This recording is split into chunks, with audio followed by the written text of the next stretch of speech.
Rode Mic NTG4 Plus, coming with a rechargeable lithium-ion battery built in, which is really why we're switching from the Rode Mic NTG2, but we will get into that later. It comes with 3 different settings, a pad, a boost mode, as well as a high-pass filter. Beyond the shotgun microphone itself, comes with a windshield as well as a stand. Beyond the stand, that's pretty much all you get, but that's how you put it into the stand regardless of all that. Just got to give it a little push. You also get a micro USB cable, which you'll use to charge your microphone, and a blue XLR ring, which isn't all that necessary, but in general, that's how you would put it on to your XLR cable. Then you get your instruction guide and your manual. You'll find anything and everything technical there. To plug in your microphone to charge the battery, it is right next to the XLR port, which is really a weird spot, but in general, cool. You have to wait for it to charge up all the way. I'd recommend it if you want to train your lithium-ion battery so it doesn't die fast and you can have it calibrated and all that. Now, we were using the Rode Mic NTG2 before. If you want to check out that video, top right corner, moving forward, you got to hook up your NTG4 Plus with the XLR cable if you want to check out that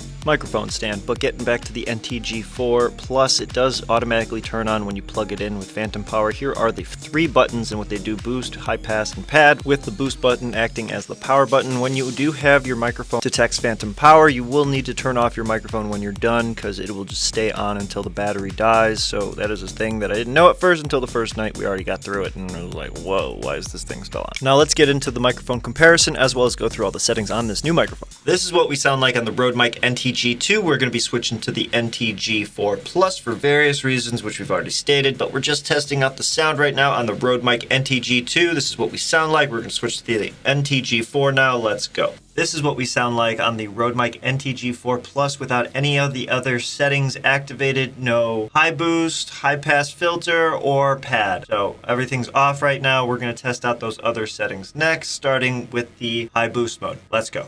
And this is what we sound like with the high boost on for the whole microphone. It sounds a little bit weird, honestly. I don't know if this is what we're looking for, but we will see how it turns out in the end. This is what we sound like on the Rode Mic NTG4 Plus with the high boost on. Let's move on to the high pass filter by itself. This is what we sound like with the high pass filter on without any of the other settings on. So this is the Rode Mic NTG4 Plus with the high pass filter on. Hopefully this helps you. Let's move on to the last one, the pad, which will create a negative 10 decibel. So we'll see what that sounds like. Let's go. This is what we sound like with just the pad on for the Rode Mic NTG4 Plus. Hopefully this helps you understand what the difference is. I didn't know what the difference was on this when I first set it up. It has a couple of those settings in the settings. I kind of get what it's saying, but in general, it's better to always hear it out. Moving on to having multiple settings on at the same time, whether it's the high boost, the high pass filter, or the pad. Let's test them all right now. This is what we sound like with the high pass. This is what we sound like with the high boost as well as high pass filters on. I don't know what it sounds like, but it sounds like I'm coming in a little bit far away for one reason or another. That's definitely the high boost. Let's move on to the high boost as well as the pad. This is what the high boost as well as pad sounds like when incorporated together. High pass filter is not on right now, but we're just talking so you know what the difference is in the sounds.